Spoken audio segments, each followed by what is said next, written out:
Sebelum melanjutkan, jangan lupa subscribe dulu, terima kasih. Bab 285, kembali ke rumah Lauren. Anda. Chris telah berada di ibu kota selama 3 dekade, dan dia tidak pernah merasa begitu dipermalukan. Dia tidak hanya dipukuli sampai babak belur, dia bahkan dihina oleh pengemudi. Wah, beraninya kamu. Aku tidak akan membiarkanmu lolos begitu saja atas apa yang terjadi hari ini. Chris berjalan ke arah orang tua Brett dan mengambil jaketnya dari ibu Brett. Ia berkata, "Paman, Bibi, aku pergi sekarang." "Hei, Chris, jangan pergi." Ibu Brett mengikutinya keluar dan terus-menerus mengatakan beberapa hal baik kepada Chris, mengatakan kepadanya untuk tidak menyimpannya dalam hati. Di sisi lain, Brett bertepuk tangan dan berseru gembira, "Bagus sekali. Mari kita lihat apakah Chris berani mengganggu adikku lagi lain kali." Brett membenci Chris karena Chris pernah menikah. Dia adalah seorang chauvinis laki-laki yang sangat keras kepala dan sangat berwibawa di rumah. Dia sangat mementingkan otoritas dan kekuasaannya dan bahkan memukul wanita. Mantan istrinya menceraikannya justru karena dia tidak tahan dengan chauvinismenya. Tentu saja Brett tidak ingin saudara perempuannya menikah dengan pria seperti dia. Namun, pada saat ini, ibu Brett kembali setelah mengantar Chris dan kemudian berjalan ke arah Jordan untuk menamparnya. Memukul. Ibu Brett menamparkan wajah Jordan. Saat itu Jordan sedang memandangi bayi perempuannya, tanpa menyadari sama sekali bahwa ibu Brett telah datang menghampirinya.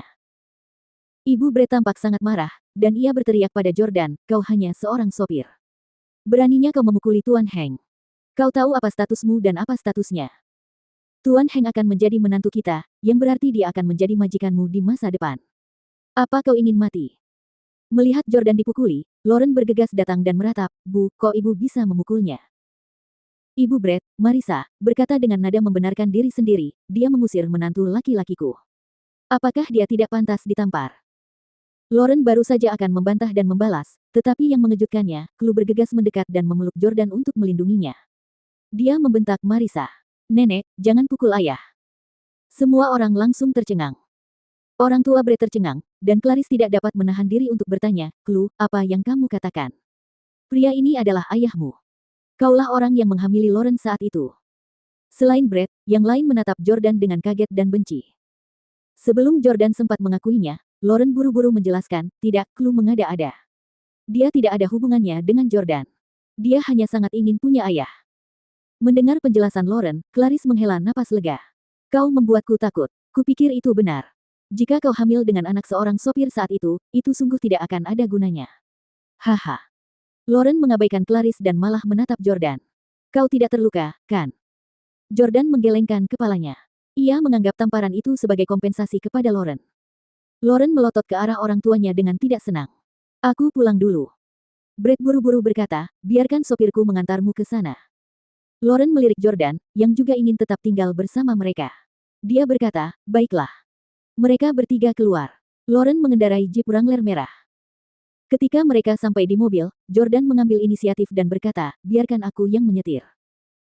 Namun, Lauren membantah, "Tidak apa-apa. Kamu bisa duduk di sana." Meskipun Lauren tampak rentan, terlihat jelas dari mobil yang dikendarainya bahwa dia adalah wanita yang mandiri dan kuat. Gadis seperti dia lebih suka mengurus segala sesuatunya sendiri. Chloe pun memegang tangan Jordan dan berkata, "Ibu jago menyetir. Biarkan dia menyetir sementara ayah menemaniku."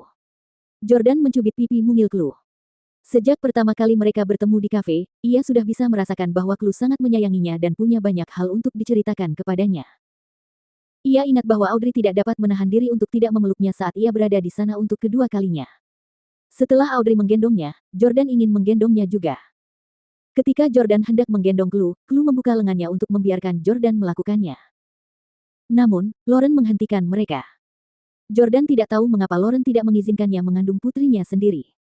Jordan membuka pintu kursi belakang dan menggendong Chloe ke dalamnya. Ia berkata, "Baiklah, aku akan duduk denganmu dan biarkan ibu yang menyetir." Jordan dan Chloe duduk bersebelahan di dalam mobil, dan Chloe tiba-tiba meminta, "Aku ingin duduk di pangkuanmu, ayah."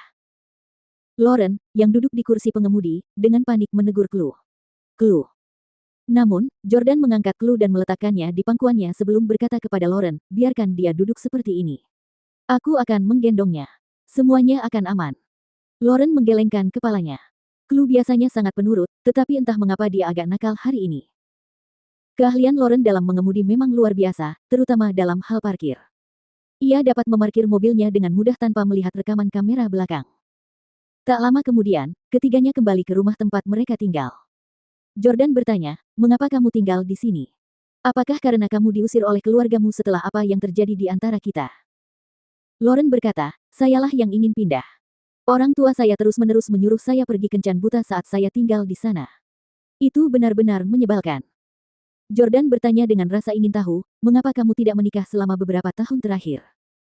Dengan kondisimu saat ini, kamu seharusnya bisa menemukan pria yang baik bahkan jika kamu memiliki seorang putri, bukan?" Lauren awalnya tidak mau menjawab. Ia terdiam sejenak sebelum berkata, "Aku tidak mau mengorbankan diriku sendiri karena orang tuaku mengatur pernikahan untukku demi kepentingan keluarga." Oh. Jordan tidak melanjutkan penyelidikannya lebih jauh karena ia tahu bahwa Lauren adalah wanita dengan standar cinta yang sangat tinggi. Berjalan ke ruang tamu, Lauren memegang tangan Chloe dan berkata, "Chloe, kamu belum latihan piano hari ini." Berjalan ke ruang tamu, Lauren memegang tangan Chloe dan berkata, "Chloe, kamu belum latihan piano hari ini, oh." Jordan mengamati perabotan dan dekorasi ruang tamunya yang terbilang sederhana bahkan lusuh jika dibandingkan dengan rumah besar yang ditinggali Jordan sebelumnya. Fakta bahwa Lauren memilih untuk tinggal di tempat seperti itu sudah cukup untuk menunjukkan bahwa dia bukanlah wanita yang materialistis, tidak seperti Hailey. Ketika Jordan melihat piano Steinway ditaruh di ruang tamu, ia berkata, "Chloe sudah mulai belajar bermain piano. Chloe, bagaimana kalau aku mengajarimu bermain piano?" "Tentu, tentu." Chloe yang tidak suka berlatih piano tiba-tiba menjadi penuh minat. Lauren menatap Jordan dengan heran dan bertanya, "Kamu juga bisa bermain piano?"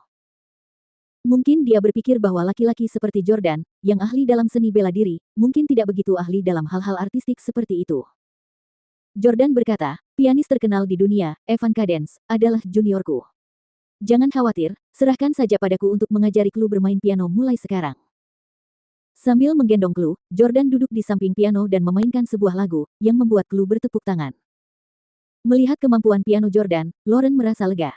Ia bertanya, "Jordan, apakah kamu akan tinggal untuk makan malam? Kalau begitu, aku akan memasak." Jordan berkata, "Aku tidak hanya tinggal di sini untuk makan malam. Aku akan tinggal di sini untuk malam ini."